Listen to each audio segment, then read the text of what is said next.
Quando todas as portas parecem fechadas e não há mais saída, Deus abre uma nova porta de esperança para você. Começa agora o programa Mensagens de Paz e Vida com João Ribe Palharim. Hoje com a apresentação de Giancarlo Palharim. Seja bem-vindo, seja bem-vinda ao programa Mensagens de Paz e Vida. Deus abençoe poderosamente a sua vida desde já. Deixa eu te falar uma coisa. Quando Jesus foi crucificado, ele olhou para o céu e disse: Pai, perdoa-lhes, porque eles não sabem o que fazem. E eles não sabiam. E se Jesus pediu perdão para eles, é porque não saber é pecado. Vamos assistir agora esta mensagem profunda e esclarecedora com o fundador e presidente vitalício da Comunidade Cristã Paz e Vida, meu pai na fé, meu pai de sangue, e pastor João Ribe Palharim. Não se distraia agora, pois Deus vai falar poderosamente com você através desta mensagem. Eles não sabiam de nada.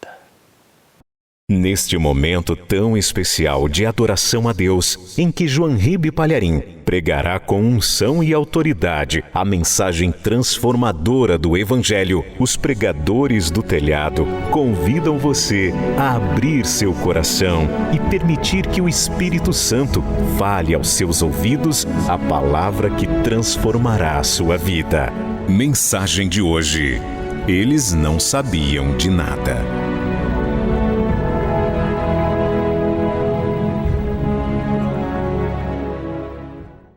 Evangelho de Lucas, capítulo 23, nós vamos ler o versículo 34. Capítulo 23, versículo 34. Acharam? Jesus está pendurado na cruz. São aproximadamente 9 horas da manhã. A hora em que ele foi pregado no madeiro. Depois de ter o corpo terrivelmente torturado, zombado, escarnecido, cuspido, escarrado, Jesus é suspenso entre o céu e a terra. Ele é levantado da terra. Está na haste, levantado da terra. E ele mesmo, no meio daquela dor e agonia, dores indescritíveis, sede, cansaço, passou a madrugada acordado e apanhando. Mesmo naquela hora de terrível sofrimento, Jesus olha para o céu e diz estas palavras que eu vou ler para você aqui: Pai, perdoa-lhes, porque não sabem o que fazem. Isso para a gente soa de uma maneira tão inesperada, porque qualquer ser humano numa situação dessa rogaria pragas e maldições. Diria: vocês vão me pagar, um dia vocês vão ver o que vai acontecer com vocês. O que é de vocês está guardado. Seus ímpios, seus injustos, seus sádicos. Mas Jesus nos surpreende. E Ele pede ao Pai que perdoe todos que fizeram aquilo com Ele. Desde a prisão no Getsemane até essa hora, e que irá continuar com o sofrimento. Ele continuará sendo vítima de ofensas, zombarias, escárnios, e mesmo assim ele pede ao Pai para perdoá-los, porque eles não sabem o que fazem. Vou ler de novo. Jesus olhando para o céu todo desfigurado, arrebentado, falta de ar. Ele reúne as forças e diz: Pai, perdoa-lhes, porque não sabem o que fazem. É surpreendente. Agora preste atenção numa coisa. A multidão fez o que fez e não sabia o que estava fazendo. Os juízes e sacerdotes de Israel fizeram o que fizeram e não sabiam o que estavam fazendo. Os soldados de Pilatos, o próprio Pilatos, Herodes e seus soldados, que o maltrataram violentamente, não sabiam o que estavam fazendo. A multidão que ria, escarnecia, zombava e cuspia, não sabia o que estava fazendo. Os soldados que fixaram Jesus no madeiro, obedeciam ordens, lógico, mas não sabiam o que estavam fazendo. E todos que vão lá no Monte Calvário, zombar, escarnecer, ou por curiosidade, não sabiam o que estavam fazendo? Não sabiam, porque Jesus não mente. Eles não sabiam o que estavam fazendo, qual que era a profundidade daquilo. E não saber o porquê daquilo, não saber, é pecado. Por isso que Jesus pede perdão. Ele pede perdão pelo pecado da ignorância.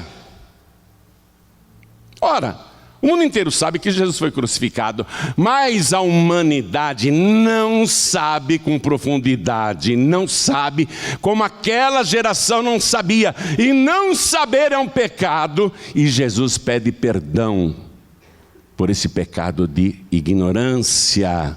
Não saber é pecado. A palavra de Deus já proclamava, Deus dizendo: o meu povo perece porque lhe falta conhecimento.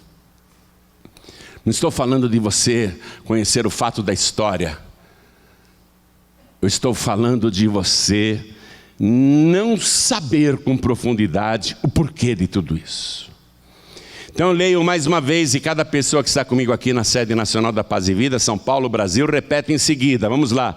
Pai, bem forte. Pai, perdoa-lhes, porque não sabem o que fazem. Não sabiam. E hoje muita gente não sabe. Conhece a história? Jesus morreu crucificado, né? Já vi um crucifixo, inclusive, já vi filme.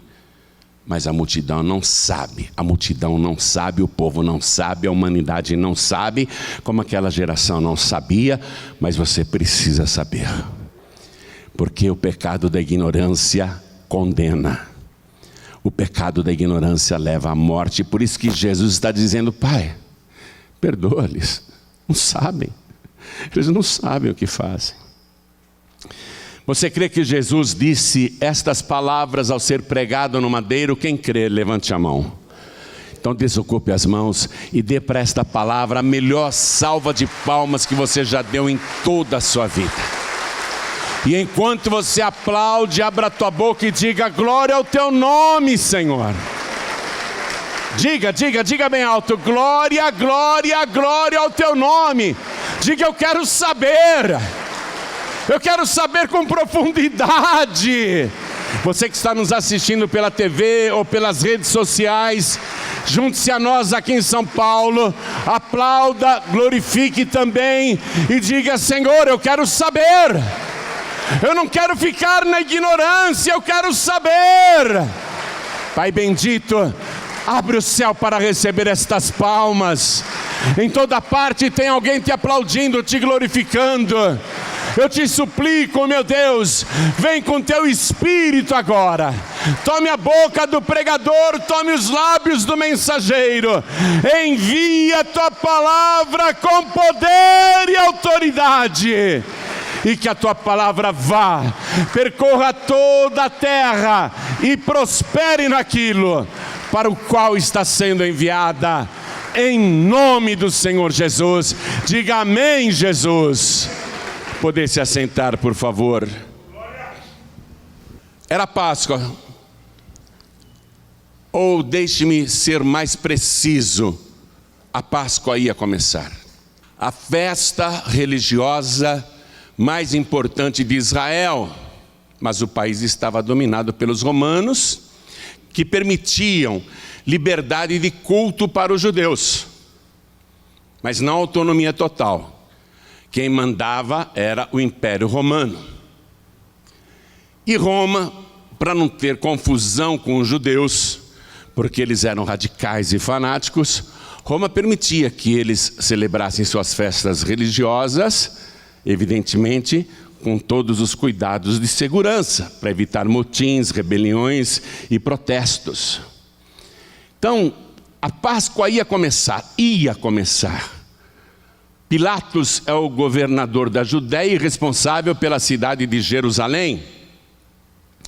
Ele é responsável por manter a paz naquele território dominado pelo Império Romano.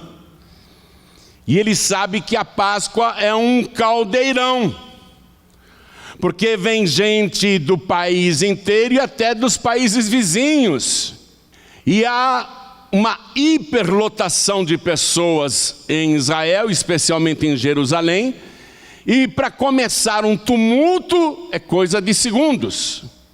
Pilatos tem experiência, porque quando ele foi constituído governador da Judéia, ele entrou ali com as bandeiras que tinham os símbolos de Roma, entrou em Jerusalém e houve confusão, porque os judeus não permitiam que símbolos profanos entrassem na cidade santa.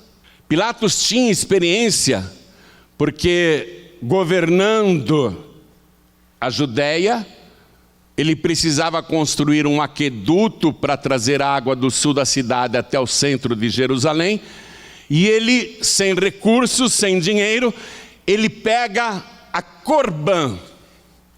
Corbã é o nome teológico, bíblico da oferta.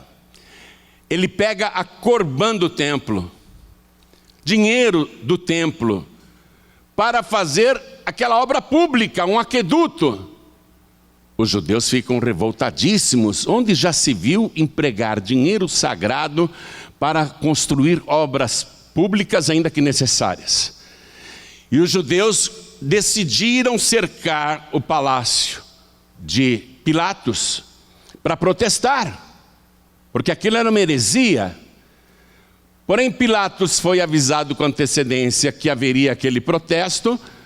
Ele mandou centenas e centenas de soldados romanos tirarem as fardas, se vestirem como judeus, mas empunharem debaixo da roupa espadas, adagas e porretes, e ficarem no meio dos protestantes. E o tumulto está lá, cercaram o palácio de Pilatos, e tem agentes secretos infiltrados no meio da multidão, armados, todos à paisana. No meio do protesto, quando estava no auge do protesto, o Pilatos tinha combinado um sinal com os seus guardas, e os guardas começam a sacar as espadas e os punhais e matar quem está perto. Não interessa, está protestando, está no meio do tumulto, vai morrer.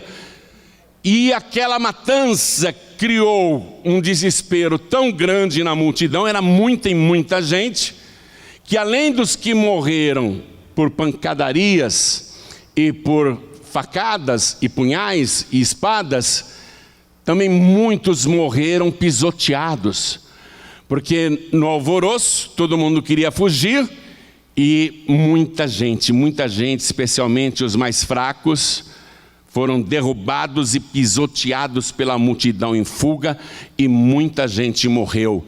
Isso até hoje acontece em Jerusalém, que não tem domínio de Império Romano, nem de nenhuma nação estrangeira, e mesmo assim acontecem tumultos em Jerusalém que causam muitas mortes. Eu vou colocar um vídeo agora para você de um fato muito recente que aconteceu em Jerusalém, quando os judeus ortodoxos, olha lá, milhares e milhares de judeus ortodoxos, pode ver que não tem mulheres no meio da multidão, eles estão aí fazendo uma festa para homenagear um rabino que morreu no século II da era cristã.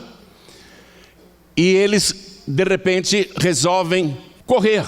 Alguém começou a correr, o resto do rebanho se assustou e todo mundo quis correr.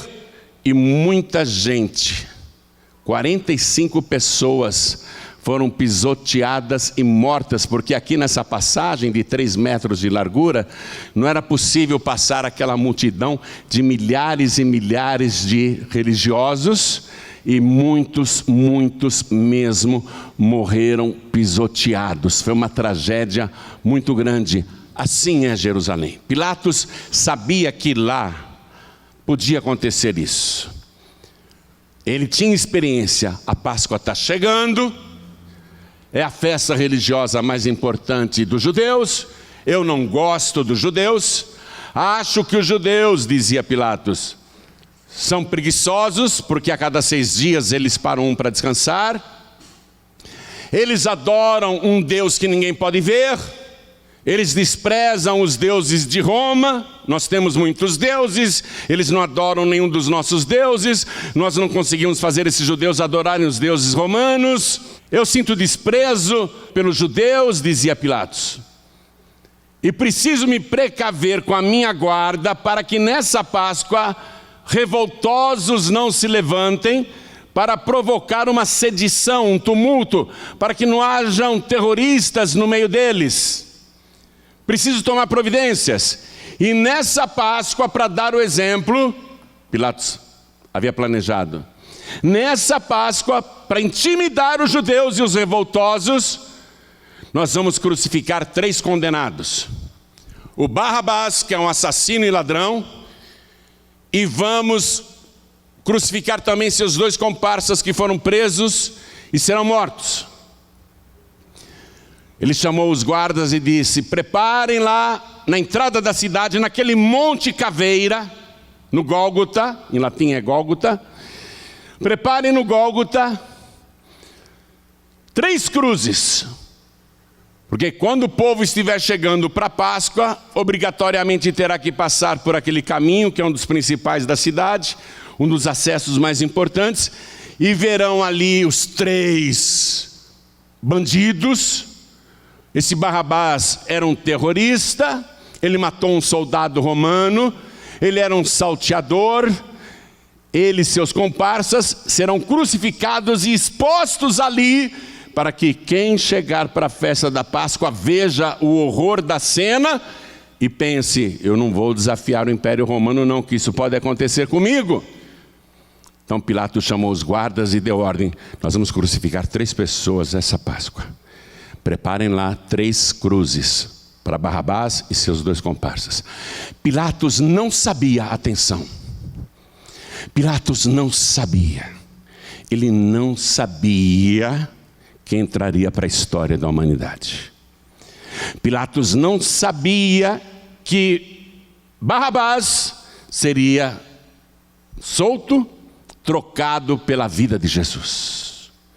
Pilatos não sabia de nada disso. Para ele, aquela era mais uma Páscoa, e ele só queria se precaver para evitar tumultos, porque se a coisa saísse do controle, ele poderia ser destituído do cargo de governador da Judéia e ser chamado de volta para Roma, e ele não queria, porque lá em Israel ele estava enriquecendo, roubando, ele era corrupto, ele era cruel, ele castigava as pessoas sem julgamento, ele tinha em Roma a fama de um homem cruel. Pilatos tinha em Roma a fama de um homem mau, que castigava sem hesitação, que não tinha compaixão nem misericórdia de ninguém. Então Pilatos não quer perder o seu cargo e ele resolve intimidar todos que chegam em Jerusalém para a festa, colocando fora da cidade, mas bem na entrada, aquelas 3 cruzes, para crucificar Barrabás e seus 2 companheiros que foram presos. Pilatos não sabia de nada. Na cabeça de Pilatos era só isso. Aquela Páscoa era só isso, era só mais uma Páscoa que ele iria enfrentar com todos os cuidados. Pilatos não sabia de nada nem o que iria acontecer. Esse é o planejamento dele. Mas tem um planejamento paralelo no mundo espiritual. Tanto o reino dos céus como o reino das trevas estão trabalhando com outro planejamento, com outros fatos que irão acontecer, que Pilatos desconhece, não sabe de nada. Na Galileia, quem governava era Herodes. Herodes era um sujeito venal, um bajulador, desculpe a expressão, um puxa-saco. Ele adulava o Império Romano para se manter no cargo de governador da Galileia, porque Herodes não tinha sangue real, ele não era descendente de Davi, ele era idumeu, ele era um estrangeiro, ele era estranho para aquela linha sucessória.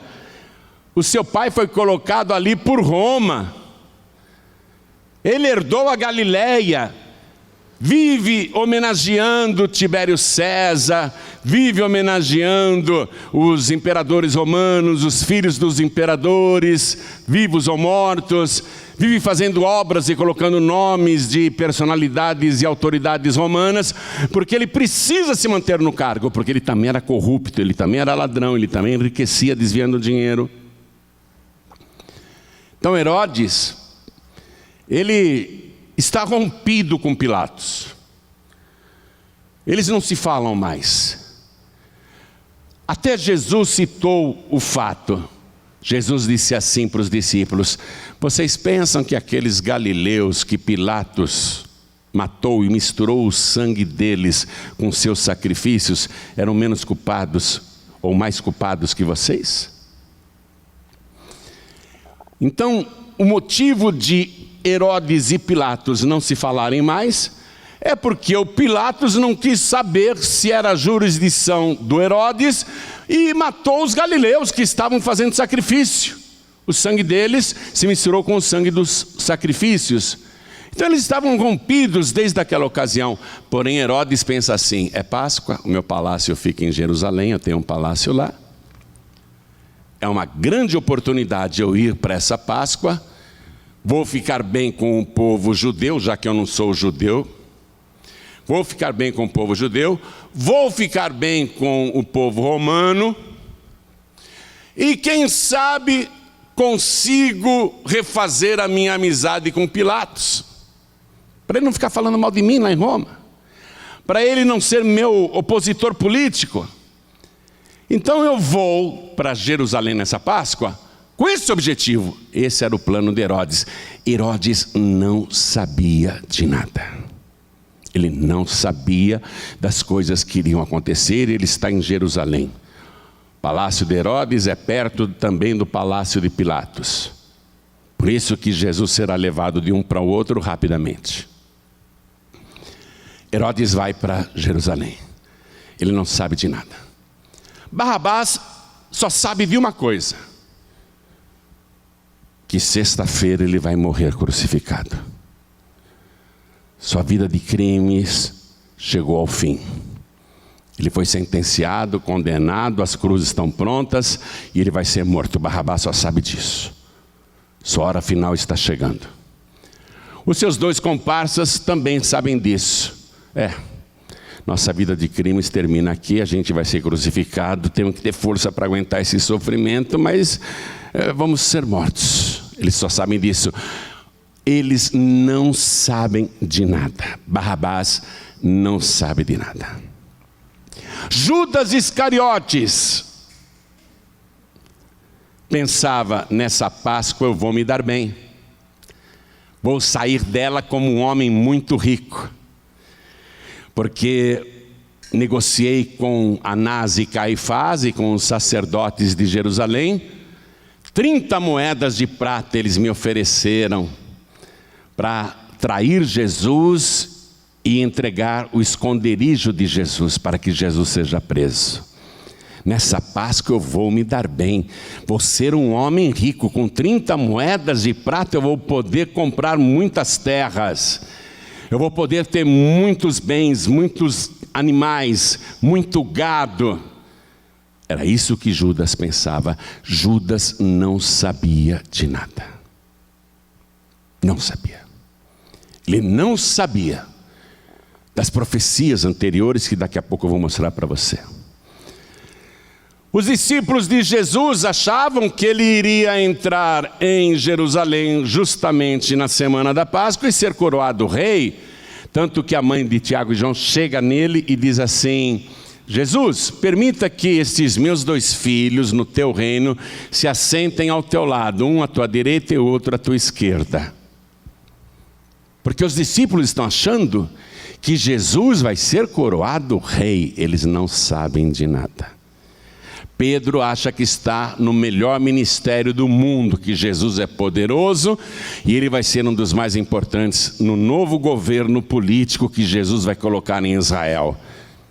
Pedro está crente que vai se dar bem. Todos eles não sabiam de nada. Anás e Caifás, os 2 sumos sacerdotes de Israel, as 2 autoridades espirituais mais importantes da nação, deveriam saber, mas não sabem de nada. A única coisa que eles estão combinando é a seguinte: aquela Páscoa vai ter um faturamento muito baixo, porque Jesus, dias antes, foi lá nas barracas dos filhos de Anás, onde eles vendiam as coisas no templo, e Jesus derrubou tudo, bateu em todo mundo, virou as mesas dos cambistas, xingou todo mundo de ladrão, de salteadores, expulsou todo mundo. Essa Páscoa o faturamento vai cair muito, nós precisamos matar Jesus. Mas eles não sabiam que Jesus seria preso naquela Páscoa. Eles estavam procurando ocasião para prender Jesus, mas eles não sabem se Judas vai conseguir ou não. Eles negociaram com Judas as 30 moedas. Eles não sabem de nada, não sabem se Jesus vai ser preso ou não. A única pessoa que sabia de tudo, teve a cabeça arrancada, separada do corpo. O nome dele era João Batista. João Batista sabia de tudo. Ele viu Jesus passando, apontou para Jesus e disse para a multidão: eis o Cordeiro de Deus que tira o pecado do mundo. Esse sabia. 2 vezes ele falou isso. 2 vezes ele fez essa pregação: eis o Cordeiro de Deus que tira o pecado do mundo. Mas cortaram a cabeça e separaram do seu corpo. Entregaram numa bandeja, ou melhor dizendo, Herodes, aquele sujeito venal, mandou decapitar João Batista a pedido de uma dançarina. Só porque ele gostou da dança da moça. Ele prometeu que daria o que ela quisesse. Ela caprichou na dança e pediu a cabeça de João Batista. O único que sabia de tudo era João Batista, e ele está morto agora. Mas todos os demais, todos que eu citei, e o próprio povo, o povo está pensando: semana de Páscoa em Jerusalém, é obrigatório a gente ficar lá uma semana. 7 dias. Nós vamos para Jerusalém então. O povo só sabia disso. O povo não sabia o que ia acontecer naquela Páscoa. Mas tem uma pessoa que sabe. Uma pessoa que está viva e sabe. E ele falou isso logo no início das suas pregações. Quando ele com 30 anos começou a pregar, ele explicou isso. Vá comigo no Evangelho de João. Evangelho de João, capítulo 3. Ele já sabia desde o começo o que iria acontecer naquela Páscoa. Evangelho de João, capítulo 3, versículo 14, ele diz assim: e como Moisés levantou a serpente no deserto, assim importa que o Filho do Homem seja levantado. Ele está falando de uma haste. Que o Filho do Homem seja levantado numa haste. Ele faz a comparação com aquele episódio de 1500 anos atrás, quando o povo era mordido por serpente no deserto e o povo morria, e Deus mandou Moisés colocar uma serpente numa haste, erguer, levantar aquela haste, e quem olhasse para a serpente, o veneno passava, era um antídoto, e a pessoa não morria. Aí Jesus cita essa passagem, e ele comenta, acompanhe comigo: E como Moisés levantou a serpente no deserto, assim importa que o Filho do Homem seja levantado. Ele sabe que vai ser levantado numa haste.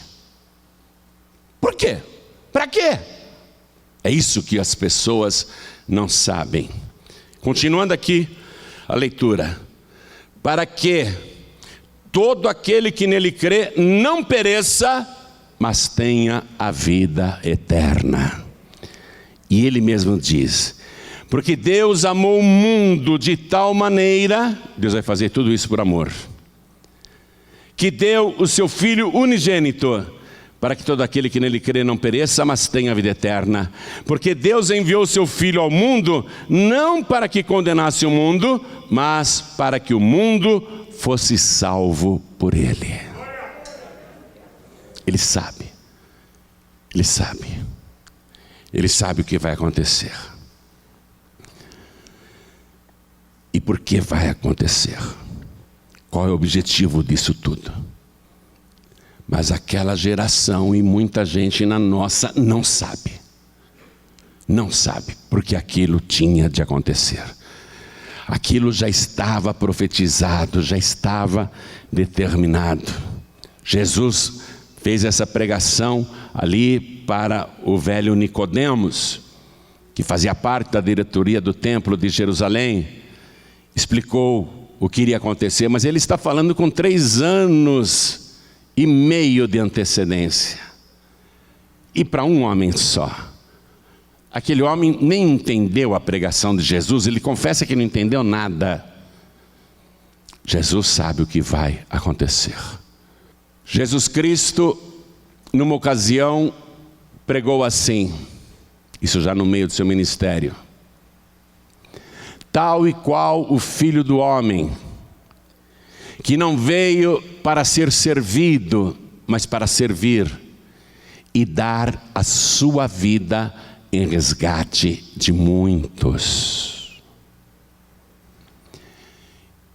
E naquela semana antes da Páscoa, Jesus sentou-se à mesa com os discípulos, e lá no Evangelho de Mateus, capítulo 26, versículo 28, Jesus diz assim, com o cálice na mão: porque isto é o meu sangue, o sangue do Novo Testamento, que é derramado por muitos para a remissão dos pecados. Ele sabe o porquê, mas a multidão não sabe. Por que aquele sangue vai ser derramado? E que sangue é esse? Não há outro sangue igual a esse em toda a história da humanidade. Um sangue de uma pessoa que nunca pecou, que nunca cometeu qualquer pecado. Sangue puro e santo. E ele sabe, Jesus sabe, que tem de derramar o seu sangue para que haja expiação dos pecados, para que haja vida eterna, para que os pecadores tenham chance, se crer nele, de serem salvos. Vá comigo no livro de Levítico, capítulo 17, versículo 11. Nós estamos voltando no tempo, muito antes de Jesus, 1500 anos antes de Jesus. Olha o que Deus falou para Moisés: porque a alma da carne está no sangue, pelo que vou-lo tenho dado sobre o altar, para fazer expiação pela vossa alma, para fazer a expiação pela vossa alma, porquanto é o sangue que fará expiação pela alma. Jesus é o Cordeiro de Deus que tira o pecado do mundo. Ele vai substituir os animaizinhos que eram sacrificados toda a Páscoa. E ele vai ser o Cordeiro humano, para tomar lugar dos seres humanos, para que haja um sacrifício perfeito em favor dos seres humanos. Um ser humano, e não um ser humano qualquer, sacrificado em favor de todos os outros seres humanos, derramando o seu sangue para o que ele disse? Remissão dos pecados. Remissão é a quitação da dívida. Quando o ser humano peca, ele está em dívida com Deus. A oração do Pai Nosso diz assim: perdoa as nossas dívidas, dívidas espirituais. Perdoa os nossos pecados, em outras palavras. Jesus Cristo vai dar o seu sangue para a remissão, para perdão das dívidas dos pecadores que nele crerem. Então Jesus sabe o que vai acontecer. Mas Pilatos, Herodes, Anás, Caifás, Judas Iscariotes, os discípulos e o povo, Barrabás e seus 2 comparsas, ninguém sabe de nada. A multidão não sabe de nada. Judas Iscariotes vai chegar perto. Quero que você vá comigo no Evangelho de Mateus, capítulo 27. Vamos ler a partir do versículo 3. Acompanhe. Então Judas, o que o traíra, vendo que Jesus fora condenado, trouxe arrependido as 30 moedas de prata aos príncipes dos sacerdotes e aos anciãos. Arrependido não. Se ele estivesse arrependido, ele procuraria Jesus. Ele estava cheio de remorso. É bem diferente. Estou lendo o versículo 4. Dizendo: pequei, traindo sangue inocente. Ele falou do sangue. Pequei traindo sangue inocente. Ele chegou perto do sangue. E ele crê que o sangue é inocente. E ele sabe que pecou. Ele chegou perto, minha gente. Chegou perto. Mas ao invés de procurar Jesus, ele pegou uma corda e foi se enforcar, porque os sacerdotes disseram: o que nós temos com isso? Isso é problema seu, isso é contigo. Versículo 5. E ele, atirando para o templo as moedas de prata, as 30 moedas, retirou-se e foi se enforcar. Foi se matar. Ele jogou de volta para os sacerdotes as 30 moedas de prata que o fariam um homem rico. Mas ele citou o sangue de Jesus. Porém, ele não se beneficiou do sangue do Cordeiro. Versículo 6. E os príncipes dos sacerdotes, tomando as moedas de prata, disseram: não é lícito metê-las no cofre das ofertas, porque são preço de sangue. Estão citando o sangue. Essas moedas são preço de sangue. Eles sabiam. Sabiam que era do sangue, não do sangue de um qualquer, mas do sangue de um santo, sangue puro. E tendo deliberado em conselho, compraram com elas o campo de um oleiro para a sepultura dos estrangeiros. Por isso foi chamado aquele campo, até o dia de hoje, campo de sangue. Veja, eles veem aquele sangue como sangue de morte. Eles usam as moedas para inaugurar um cemitério para os pagãos. E o nome do cemitério é Acéldama, que na língua deles significa campo de sangue. Eles estão citando o sangue, mas não sabem de nada. Judas não sabia de nada, esses sacerdotes não sabem de nada. E diz aqui a palavra que eles deram por aquele campo as 30 moedas, segundo o que o Senhor tinha determinado. Eles deram as 30 moedas e compraram aquele campo para ser o cemitério dos pagãos. O profeta Zacarias, no capítulo 11, versículo 13, ele tinha lá uma profecia que falava justamente sobre o porquê disso, as 30 moedas. E aonde que essas 30 moedas iriam parar? Disse: eu fui avaliado, esse é o belo preço que me avaliaram, 30 moedas de prata, e eu joguei essas moedas para o oleiro. O campo que vai ser comprado com as 30 moedas de prata lá pelos sacerdotes é o campo de um oleiro, cumprindo a profecia de Zacarias. Então, eles não sabiam de nada, deveriam saber, mas não sabiam. Agora, Jesus está na frente da multidão, todo arrebentado, e Pilatos ao lado dele. Jesus já está sangrando muito, está deformado, foi muito açoitado. Pilatos vai fazer uma última tentativa. Ele quer livrar Jesus, porque a mulher dele cochichou no ouvido dele: Pilatos, não entre na questão de ser justo, porque num sonho eu muito sofri por causa dele. Então Pilatos está com medo. Ele está tentando livrar Jesus, mas ele tem medo que a multidão se revolte, faça um tumulto e ele perca o seu cargo de governador. Ele também tem interesses pessoais, interesses próprios. Mas ele vai fazer uma tentativa. Ele coloca o assassino Barrabás. Barrabás, então vamos te levar lá para o julgamento. Mas não é para a cruz? Não. É para o julgamento de Jesus. Aí colocam Barrabás ao lado de Jesus. E Pilatos pergunta: qual dos dois vocês querem que eu liberte? O Barrabás, que é um assassino e salteador, um malfeitor, ou Jesus, que vocês conhecem bem, que tem fama no nosso país inteiro? Quem que vocês querem que eu solte? E os sacerdotes incitaram a multidão para que começasse a gritar: solta Barrabás, solta Barrabás. Todo mundo foi na onda e começou aquela gritaria: solte Barrabás, solte Barrabás. Pilatos ficou surpreso, mas a multidão está pedindo para soltar Barrabás. Mas o que eu faço com Jesus? Crucifica-o, crucifica-o, crucifica-o. E o vozerio cresce. A multidão foi influenciada pelos religiosos que estavam lá no meio da multidão e eram inimigos de Jesus. Crucifica-o, crucifica-o. E todo mundo começou: crucifica-o, crucifica-o. Pilatos chegou perto. Ele olha para Jesus.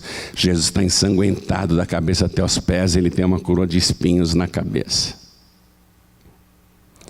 Ele está muito arrebentado. Aos seus pés tem uma poça de sangue. Seu sangue está escorrendo pelos muitos cortes no corpo inteiro. Pilatos olha para Jesus todo banhado de sangue, coberto de sangue. Aquele sangue que faz a expiação. O sangue puro e santo que perdoa os nossos pecados. Pilatos olha para Jesus e ele não sabia. Porque se ele soubesse, jamais pediria uma bacia com água para lavar as mãos e dizer: estou livre do sangue desse justo. Ele jamais diria: eu estou livre do sangue desse justo. Pelo contrário, ele pegaria as suas mãos: dá licença, Jesus, eu sei que o seu sangue é puro, santo. Eu quero lavar as minhas mãos no seu sangue. Desculpa, Jesus. Eu sei que é o seu sangue que me purifica de todos os meus crimes, corrupções e pecados. Desculpa, Jesus, deixa eu passar a mão aqui, deixa eu me banhar no seu sangue. Ele passaria a mão no rosto, mas Pilatos não sabia. Por isso que ele pediu uma bacia com água. A multidão não sabia, porque Pilatos disse: estou livre do sangue desse justo. Olha o que a multidão gritou: o seu sangue caia sobre nós e sobre os nossos filhos. Estou lendo o versículo 25. Toda a multidão gritou isso: o seu sangue caia sobre nós. A multidão chegou perto, minha gente. É o sangue que tem que vir sobre nós. Mas eles falaram no sentido de cair como condenação, como espada, e não como expiação.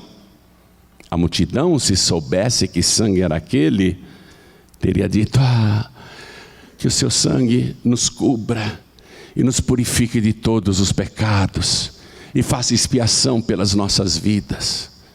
Mas eles não sabiam de nada. Barrabás não sabia de nada. Como é que pode? Eu ia morrer hoje, pregado na cruz, e ele vai morrer no meu lugar? Barrabás não sabia de nada.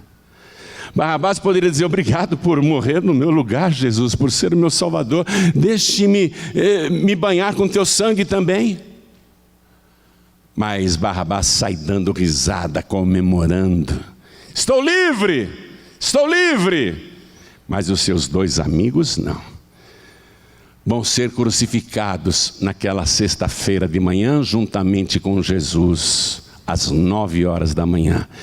E todos que vão chegando em Jerusalém, e muitos que já estavam na cidade, vão lá no Monte Calvário para ver os 3 crucificados. Toda a multidão vai ver, mas ninguém sabia. Você está compreendendo agora? É o sangue que faz expiação pela alma. E Jesus, o Cordeiro de Deus que tira o pecado do mundo, está dando o seu sangue na haste, no madeiro. Por isso que ele naquela hora reuniu as forças, olhou para o céu e disse: Pai, perdoa.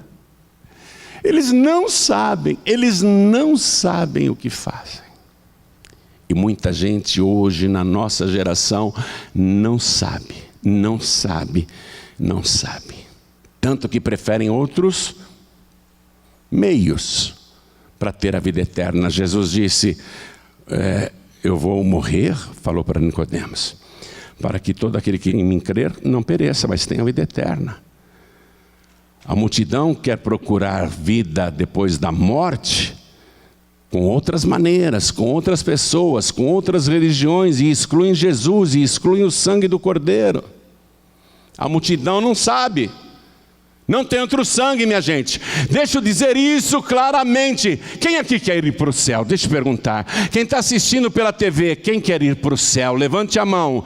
Quem está assistindo pela internet e quer ir para o céu? Levante a mão. Não tem outro jeito. Se não for pelo sangue de Jesus, não tem outro jeito. E a palavra de Deus confirma isso. Está lá no livro de Apocalipse, capítulo 22, versículo 14. E eu quero que você creia nisso. Existe uma cidade santa, uma cidade gloriosa, o nosso futuro lar, a cidade eterna, a nova Jerusalém, que vai descer do céu ataviada como uma noiva para o seu marido, para o seu noivo. Essa cidade santa está preparada para os salvos, mas não para qualquer salvo. Apocalipse 22, 14 diz para quem? Preste atenção.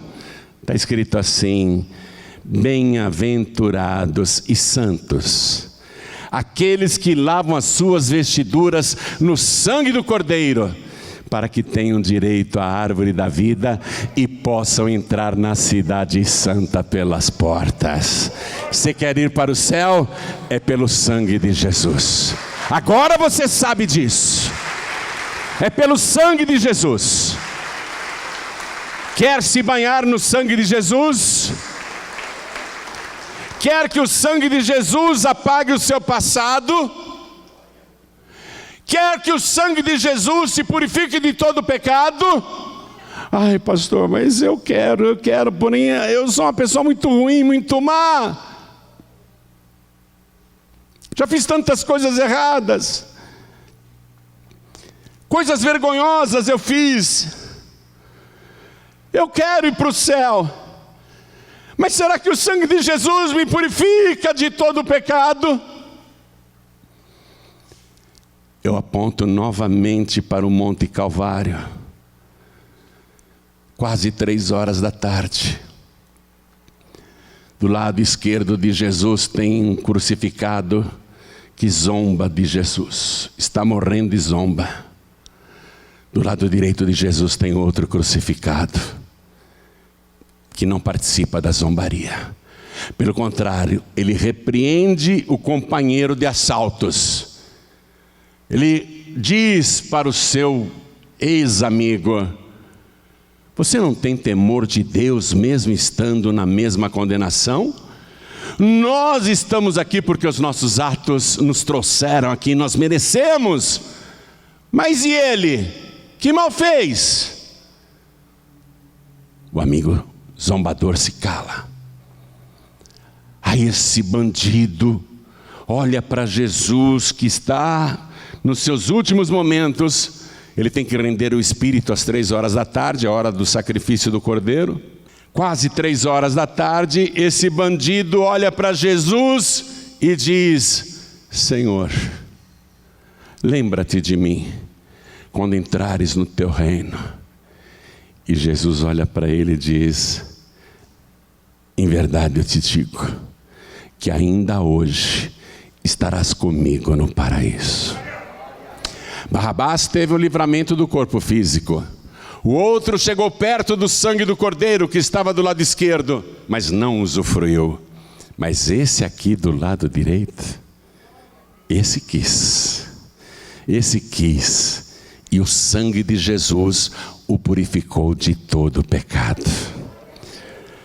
Nós não sabemos direito do passado desse bandido que morria do lado direito, mas foi uma vida de crimes, uma vida de coisas erradas, uma vida pecaminosa.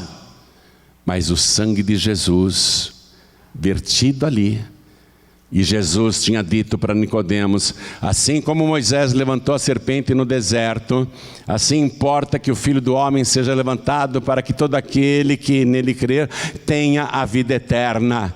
O bandido creu em Jesus.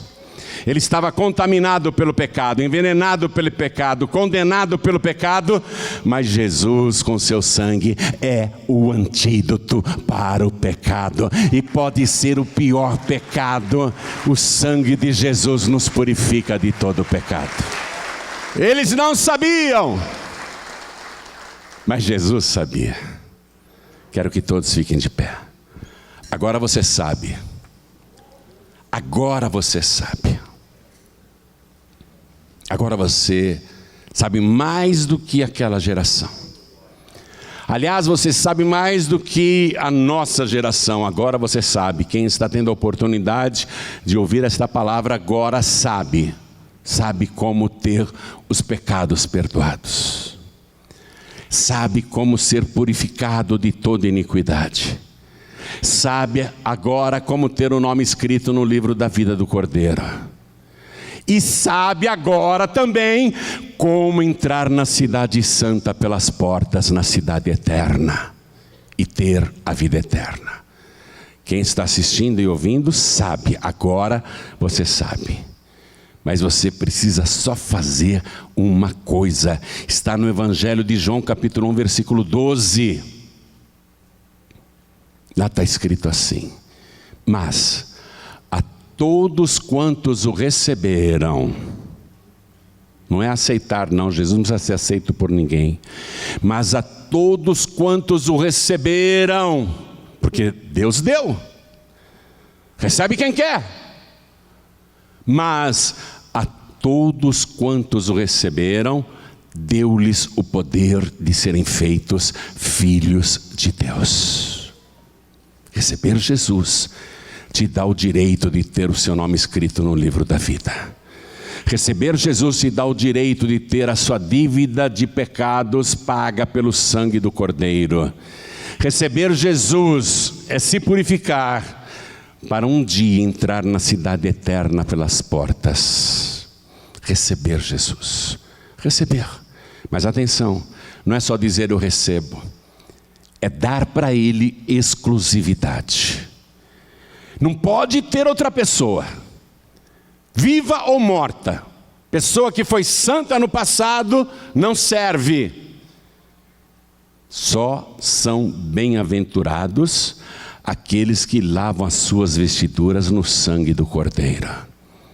Só tem a expiação dos pecados quem recebe Jesus como único, suficiente, exclusivo e eterno Salvador. Quer recebê-lo? Quem quer? Levante a mão direita assim bem alto. Todos que querem. Olha quanta gente. Vai ter festa no céu porque o teu nome vai ser escrito no livro da vida. Vem aqui para frente porque o livro da vida vai ser aberto e o teu nome vai ser escrito lá agora. Todos que ergueram as mãos, vem aqui para frente. Vamos aplaudir ao Senhor Jesus. Vamos aplaudir ao Senhor Jesus. Não fique no seu lugar, vem aqui para frente. Todos que ergueram as mãos, vem aqui para frente. Isso, venha com pressa. Jesus é muito rápido para anotar os nomes, viu? Não pensa que ele é lerdinho que nem eu, que fala, soletra o teu nome que eu não entendi. Repete que eu não entendi. Jesus te conhece. Conhece a tua vida, o teu passado, a tua história. Vamos aplaudir ao Senhor Jesus. Olha quanta gente que está chegando. Ele está anotando rapidamente o teu nome no livro da vida. O meu já está lá. O meu nome está lá. Tem que ficar. E ficar para sempre. Jesus disse assim, atenção agora para todos. Nessa pandemia, muita gente se desviou. Muita gente fraquejou na fé. Muita gente abandonou a fé. Isso aconteceu nessa pandemia. Você tem que voltar para Jesus. Você tem que voltar para os braços do Pai. Jesus disse, quem perseverar até o fim será salvo. E ao que vencer, olha o que ele disse. Ao que vencer, de modo algum riscarei o seu nome do livro da vida. Quer dizer que o nome de uma pessoa que foi escrito pode ser riscado. O meu nome está lá. Mas se eu me desviar, se eu abandonar a fé, se eu voltar para o mundo, se eu voltar a fazer as coisas que eu fazia antes de entregar a vida para Jesus, eles vão olhar e falar assim, risca o nome do João Ribe, não faz mais parte do nosso reino, ele está no reino das trevas agora, risca o nome dele. É por isso que eu tenho medo. Medo não, eu tenho pavor. Eu morro de pavor para que o meu nome não seja riscado do livro da vida. Nós não podemos permitir que os nossos atos aqui na terra excluam o nosso nome no livro da vida. Eu estou falando com quem está aqui. Vem para frente, filho pródigo, filha pródiga, e todos que estão sem igreja, vem para cá. E você que está assistindo pela TV ou pelas redes sociais, está afastado, afastada, volta para Jesus agora. Quem perseverar até o fim será salvo, e ao que vencer, de modo algum riscarei o seu nome do livro da vida. Você tem que vencer. Falta tão pouco. Você não está vendo essa pandemia no mundo, os incidentes em Israel, as guerras, os tsunamis, furacões, terremotos, vulcões em erupção, queimadas, aquecimento global, tudo que está acontecendo no planeta, fome, miséria, violência, desamor. Você não está vendo os sinais aí que Jesus descreveu? O que mais você quer? Vai continuar afastado, afastada? Vai continuar com essa vida, sabendo que Jesus disse, quando essas coisas estiverem acontecendo, levantai as vossas cabeças, porque está próxima a vossa redenção. Você sabendo disso, vai continuar com essa vida, dando a desculpa da pandemia? Volta para Jesus agora. Quem está me ouvindo à distância, volta para Jesus agora. E se tem mais alguém que quer vir à frente, aproveite agora. Porque eu vou dobrar os meus joelhos aqui. Peço que você dobre também. Procura manter um pouco de distância um do outro. Isso. Coloque a mão direita sobre o teu coração. A igreja continue de pé. E estenda a mão direita na direção de cada pessoa aqui ajoelhada. E você que está de joelhos, e quem está também à distância, é possível se ajoelhar, entregar a vida para Jesus, voltar para Jesus? Então se ajoelhe.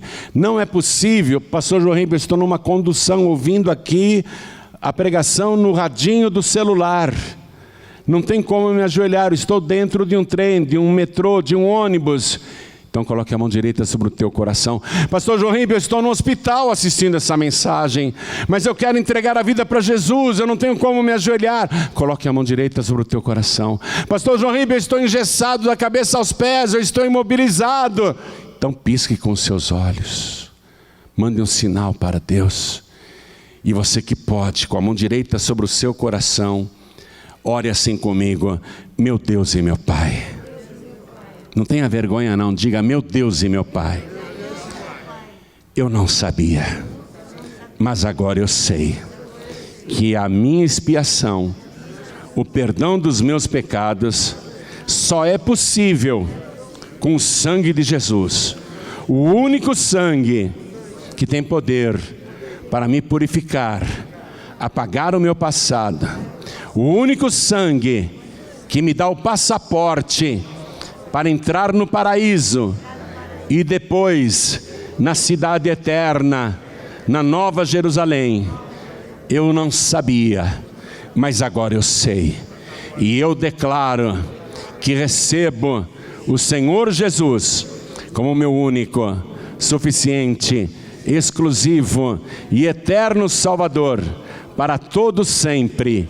Amém.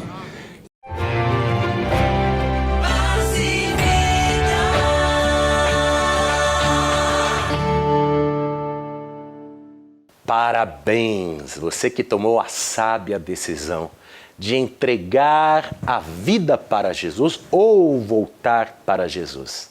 A partir de agora, fique firme com o Senhor. E nós estamos aqui para ajudar você a crescer na fé.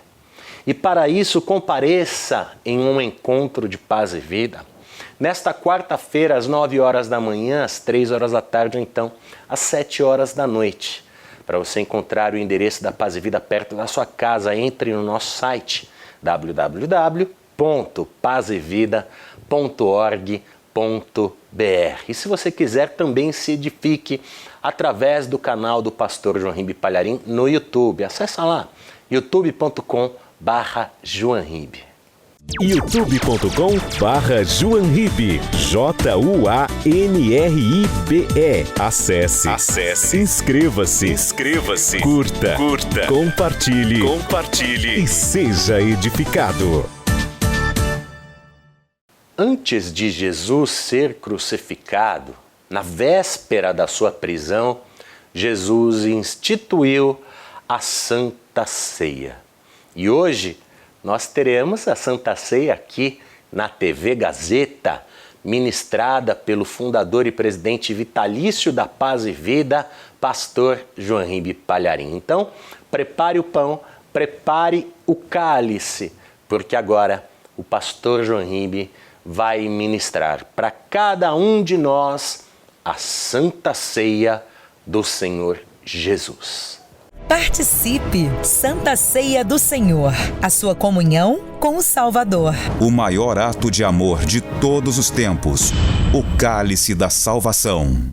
Um dia antes de Jesus morrer, ele chamou 2 dos seus discípulos e disse assim: vão até o centro da cidade. A cidade estava assim de gente, né? Era Páscoa. Multidões tinham vindo de todo o mundo.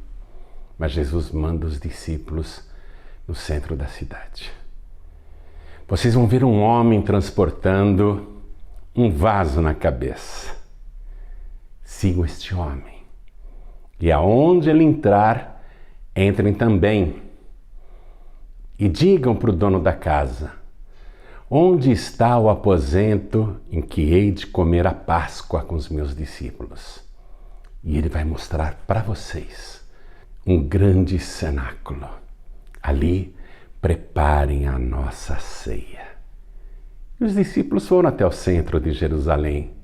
Era difícil até de caminhar. Muita gente transportando vasos de água na cabeça, mas só mulheres. Porque essa era uma tarefa feminina naquela época. Os homens não levavam vasos de água na cabeça. Aquilo era um código. Para que aquele homem transportando o vaso de água na cabeça fosse um sinal, um código para os discípulos saberem: é ele, vamos segui-lo. E o homem foi caminhando, levando aquele jarro de água na cabeça. E andava para lá, andava para cá, virava ali, virava na outra esquina e andava em frente, e os discípulos atrás. É ele? É ele? Será que é ele que nós temos de seguir? Só pode ser. É o único homem que está transportando um vaso de água na cabeça. E aí, aquele homem misterioso entra numa imponente mansão. Sobe a escadaria e os discípulos entram também. Praticamente invadem a casa sem conhecer o dono. Aí o dono aparece, os discípulos sem graça. Olha, Jesus mandou perguntar: onde está o aposento que ele vai comer a ceia conosco? Aí o homem fala: pois não, venham comigo. E o homem mostra aquele cenáculo, um salão grande, já com uma mesa colocada, em formato de U. As mesas eram baixinhas e colocadas assim, no chão, né? E ao invés de cadeiras, eram almofadas para as pessoas se reclinarem à mesa. Era assim naquela época. Então os discípulos veem tudo ali, praticamente pronto. Eles só precisam providenciar o cordeiro para a Páscoa e tudo mais que era necessário para aquela ceia. Só que, na verdade, Foi o Cordeiro, Jesus, o Cordeiro de Deus que tira o pecado do mundo, que preparou aquela mesa. Os discípulos não tinham que preparar nada, Jesus tinha preparado tudo. Então os discípulos voltam, Jesus, deu tudo certo, já achamos o local, a hora que o Senhor quiser a gente pode ir para lá. E quando o dia foi acabando e a noite foi caindo, Jesus foi para lá com os discípulos e olha o que ele disse. O Evangelho de Lucas nos conta isso. Eu vou ler aqui para você, capítulo 22, no versículo 15.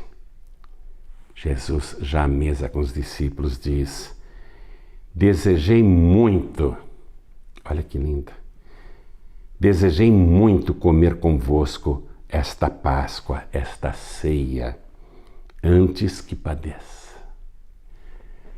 Veja, a ceia não era para Jesus. Jesus ali era a refeição. Porque ele vai dar o pão como seu corpo, ele vai dar o cálice como seu sangue. Jesus é a refeição. Mas ele estava desejando muito antes de padecer, ou seja, ele sabia por todos os horrores que iria passar no dia seguinte. Mas Jesus frisou esta frase, que coisa mais linda, coisa maravilhosa.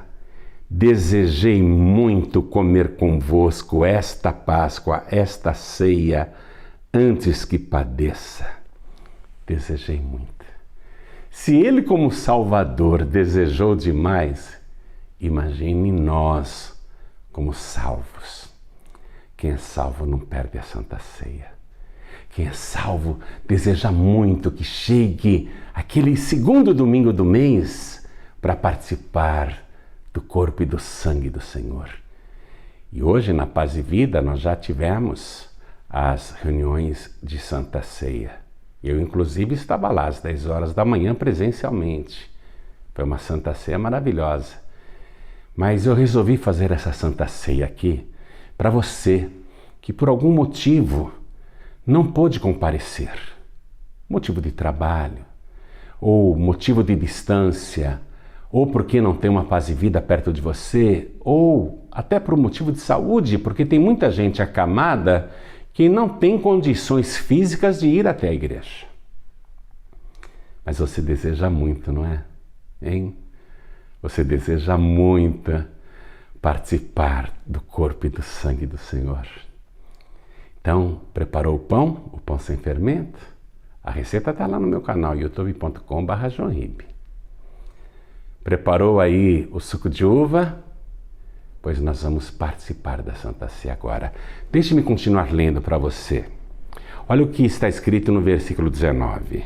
E Jesus, tomando o pão e havendo dado graças, partiu-o e deu-lhe, dizendo: isto é meu corpo, que por vós é dado. Quero frisar isso, que por vós é dado. Fazei isto em memória de mim. Então, olha aqui. Jesus pega o pão, dá graças, ele que é o pão da vida. Na verdade, nós é que devíamos agradecer e não ele. Mas ele dá graças pelo pão, agradece ao Pai, aquele momento.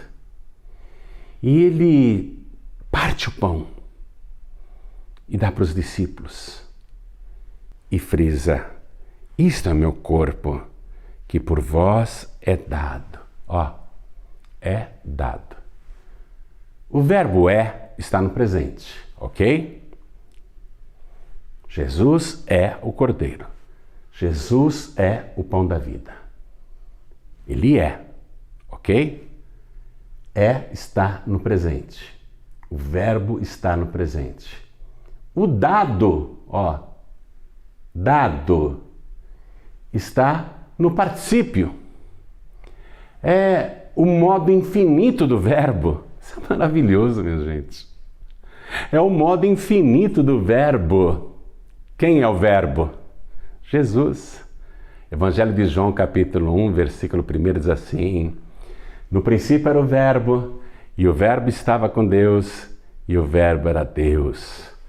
Todas as coisas foram feitas por Ele, e sem Ele nada do que foi feito se fez.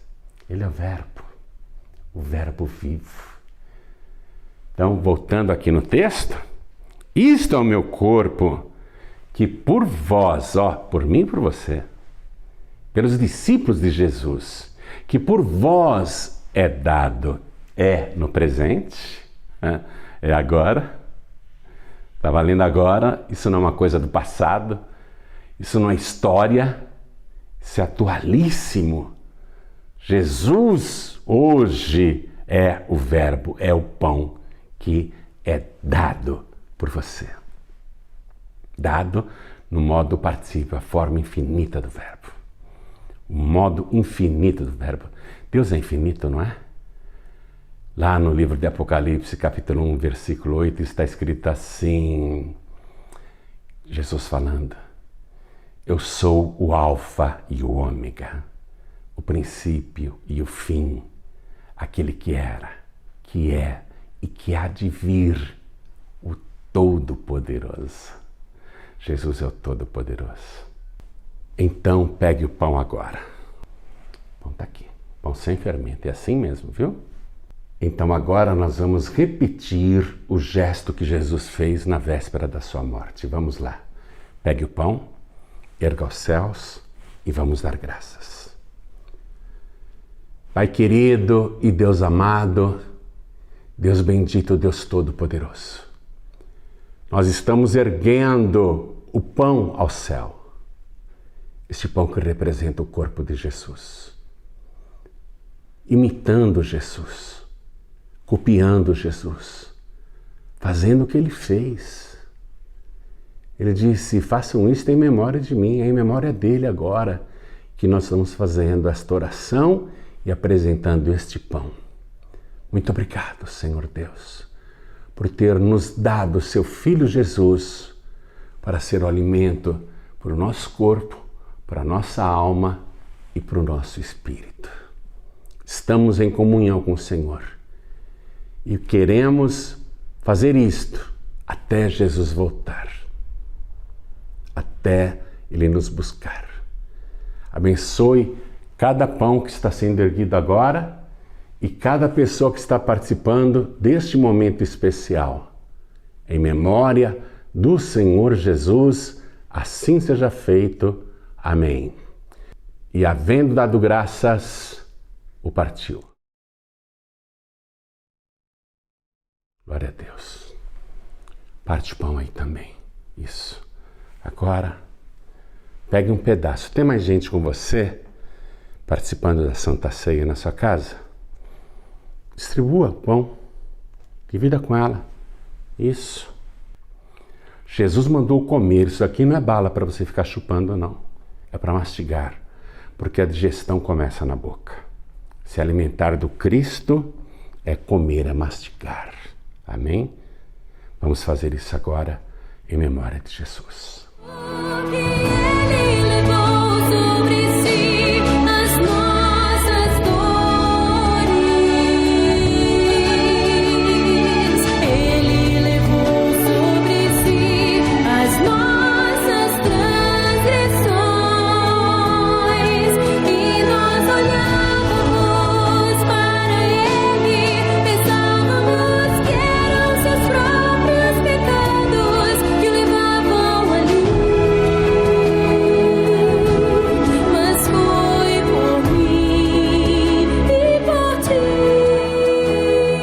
Sabor maravilhoso, Senhor.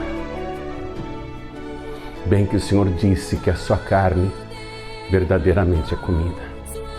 Coisa maravilhosa. Obrigado, Senhor.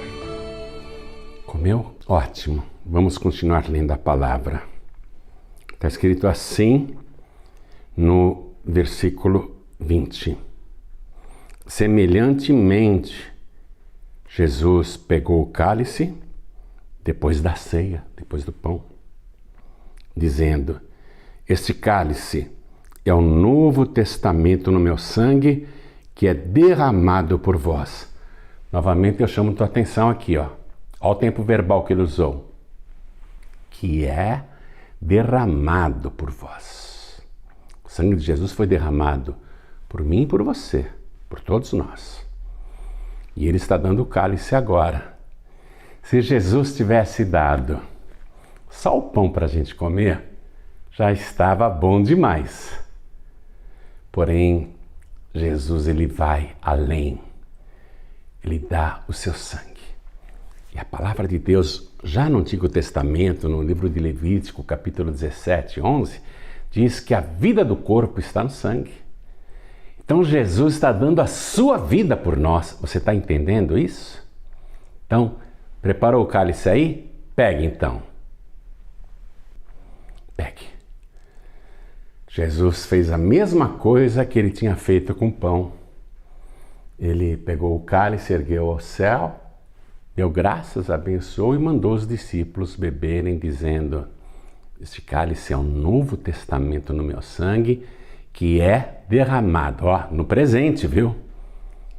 Isso significa que Jesus não apenas derramou lá atrás o sangue por nós.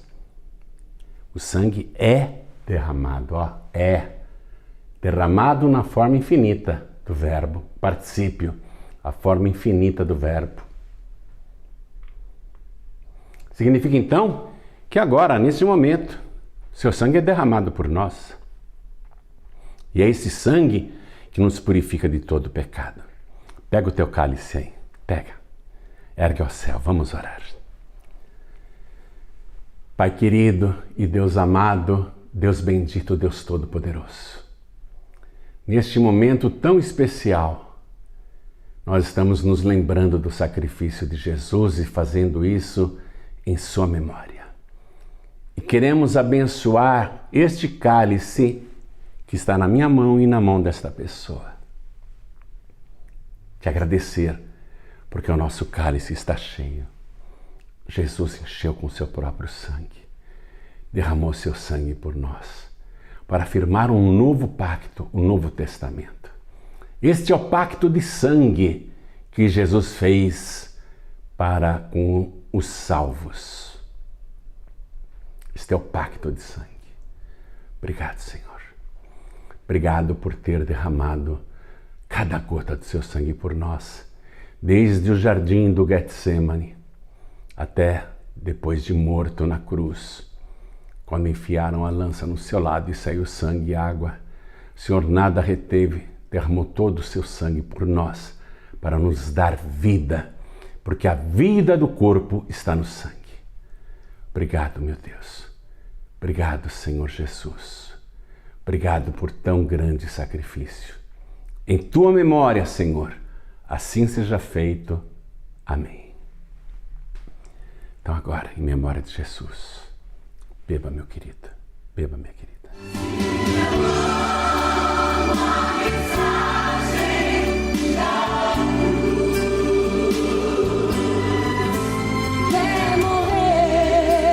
Em tua memória, Senhor. Em tua memória, muito obrigado. Muito obrigado. Diga muito obrigado, Senhor. Muito obrigado. Muito obrigado por tudo. Diga. Glória a Deus. Temos que fazer isso, ficar firme com Jesus até Ele voltar. Amém? Deus abençoe poderosamente a sua vida.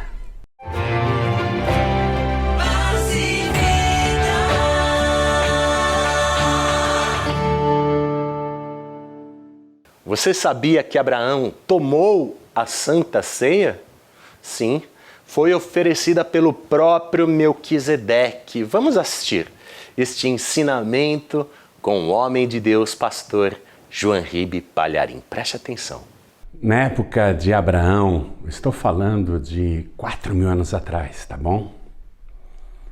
4 reis fizeram guerras contra 5 e os venceram.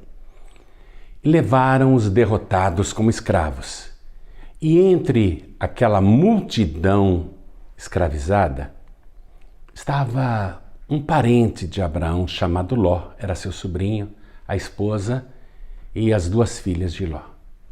O Abraão, quando soube daquilo, falou: eu tenho que libertar o Ló. E mesmo não sendo Abraão um general, um homem de guerra, nem tendo um exército organizado, ele pegou 300 servos nascidos na sua casa, se armou como pôde e foi lutar praticamente sozinho contra 4 reis. 4 reis que tinham vencido 5 reinos, hein? O Abraão vai sozinho apenas com 300 criados. Só que Abraão tinha o Senhor dos Exércitos com ele. E Abraão vence aquela guerra e liberta o seu sobrinho Ló, a sua esposa e as 2 sobrinhas. Aí Abraão, como vencedor daquela guerra monumental, ele tem direito ao despojo, a pegar tudo dos vencidos. E Abraão pega. É direito de quem vence a guerra. Foi assim na Segunda Guerra Mundial, não foi? Os Estados Unidos e os aliados pegaram tudo lá do eixo do mal, do Japão e da Itália também, você sabe disso. Então, em toda guerra, o vencedor fica com os despojos do vencido. No Iraque foi a mesma coisa. Os Estados Unidos ficou com o petróleo do Iraque durante anos e anos. Então Abraão tinha o direito de usufruir daquele despojo gigantesco. Abraão já era rico, hein? Mas ele pega, ele faz as contas direitinho e vem ao encontro dele um rei. Só que não era um rei de guerra, era o rei da paz. O nome dele é Melquisedeque, rei de Salém. Salém significa paz. O rei da paz vem ao encontro de Abraão depois daquela guerra. E olha o que diz a palavra, eu vou ler, porque isso foi escrito 2000 anos antes de Cristo. E Melquisedeque, rei de Salém, trouxe pão e vinho. Preste atenção. E este era sacerdote do Deus Altíssimo. Maravilhoso, não é? E abençoou Abraão e disse: bendito seja Abraão do Deus Altíssimo, o possuidor dos céus e da terra. E bendito seja o Deus Altíssimo, que entregou os seus inimigos nas suas mãos. E Abraão deu-lhe o dízimo de tudo. Quem era esse Melquisedeque, rei de Salém, sacerdote do Deus Altíssimo, hein? O rei da paz. Ok, o rei da paz. Mas ele é mais do que isso. Ele é Cristo, Jesus, o Messias, Yeshua, no Antigo Testamento. Porque ele traz para Abraão os mesmos elementos que ele deu na Santa Ceia. Olha que coisa incrível para a gente identificar, não é? Quem é Melquisedeque no Antigo Testamento? Cristo. Melquisedeque dá para Abraão pão e vinho. Na Santa Ceia, não é isso que Jesus Cristo dá para a gente?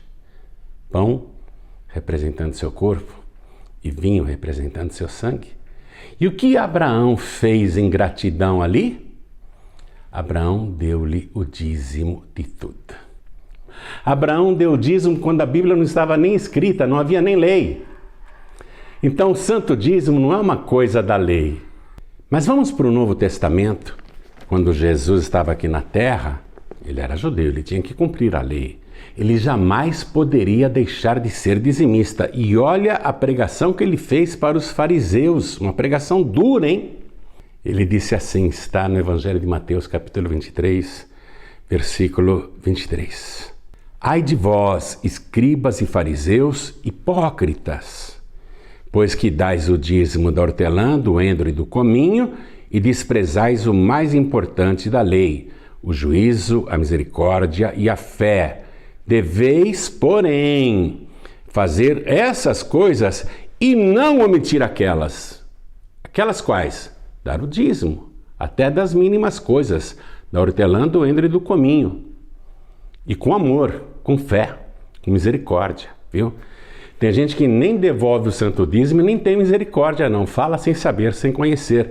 Então Jesus está dizendo, deveis fazer essas coisas, o juízo, a misericórdia e a fé, e não omitir aquelas, que é dar o santo dízimo até das coisas mínimas, tá bom?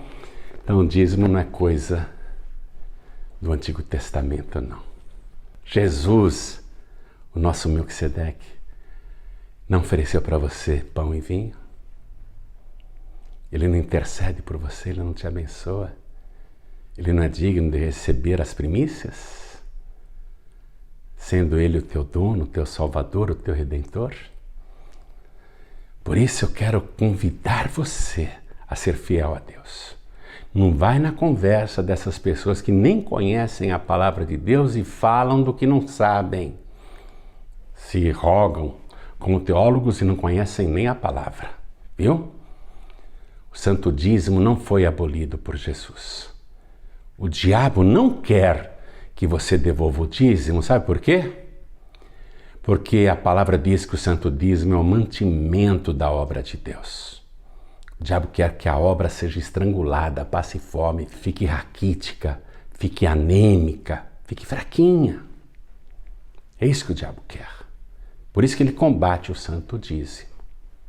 O dízimo é o mantimento da casa de Deus. Essa é a primeira causa pela qual o diabo combate o santo dízimo. E a segunda causa é porque o diabo sabe muito bem que quando você devolve o santo dízimo e as ofertas alçadas e é fiel ao Senhor, ao nosso Melquisedeque, então ele vai repreender o devorador da tua vida. Vai repreender as doenças, os prejuízos, vai abrir as janelas dos céus, vai derramar uma bênção poderosa sobre a tua vida. O diabo não quer que você seja bem-aventurado, bem-aventurado. O diabo não quer que você seja feliz. Então, meu querido e minha querida, pegue o seu santo dízimo e envergonhe Satanás. E glorifique a Deus com as primícias e com as ofertas alçadas. Muita gente pergunta, João Ribeiro, o que é uma oferta alçada? Deus colocou no mesmo nível do santo dízimo. A oferta alçada, ela deve ser igual ou superior ao santo dízimo. O dízimo do rico e do pobre é igual, é 10% da renda. Mas a oferta alçada, ela começa de 10% e não tem limite. E quanto mais você dá como oferta alçada, mais você prospera. Eu vou te passar as contas para você depositar. Anote, por favor. E faça isso agora, se possível, se você ainda não fez. Faça agora. Use o aplicativo do banco aí no seu celular. Então, anote primeiramente a conta no Banco Bradesco para você depositar o santo dízimo e a oferta alçada. Ou, se você é de outro ministério, deposite a oferta alçada nesta conta do Banco Bradesco. Agência 1074, conta corrente 35.333, dígito 7. Se você prefere o Banco Itaú, anote, por favor. Banco Itaú, agência 0355, conta corrente 07-777, dígito 7, 5 vezes o número 7. Ou se você prefere o Banco Santander, anote. Agência 0112, conta corrente 033-777, dígito 3. Eu vou colocar uma tela aqui que tem essas contas. E tem o livro de ouro dos pregadores do telhado. Eu quero que você pegue o comprovante do seu depósito ou da sua transferência eletrônica e envie para esse WhatsApp que está na tela. 11 9 7737 7677. Se tiver algum problema com esse WhatsApp, use esse outro número aqui. 11 9 5003 3737. Porque aí nós vamos incluir o seu nome no livro de ouro dos pregadores do telhado, tá bom? Nós temos um relógio de oração que vai ficar 24 horas por dia intercedendo pela sua vida, pela sua saúde, pela sua família, pelo seu trabalho, pelos seus negócios, pela sua prosperidade, pela sua saúde. Amém? Então, fotografe essa tela ou copie, mas faça isso o mais urgente possível, porque você está sendo fiel a Deus e o Senhor vai te recompensar. Muito obrigado, viu? Deus abençoe você, que é um pregador, uma pregadora do telhado. Deus ama ao que dá com alegria. Pregadores do Telhado. Comunicação a serviço da vida. É isso aí. eu também estarei orando por você, que é um dos pregadores do telhado. Muito obrigado. E falando nisso, falando em bênção, eu vou liberar agora a bênção final aqui no programa Mensagens de Paz e Vida, que é a bênção sacerdotal. Quer receber? Faça assim com as suas mãos para tomar posse com muita fé. O Senhor te abençoe e te guarde. O Senhor faça resplandecer o seu rosto sobre ti e tenha misericórdia de ti. O Senhor sobre ti levante o seu rosto e te dê a paz. Amanhã estaremos de volta aqui na Gazeta às 11 horas da noite. Então, até o próximo programa. Deus te abençoe. Tchau!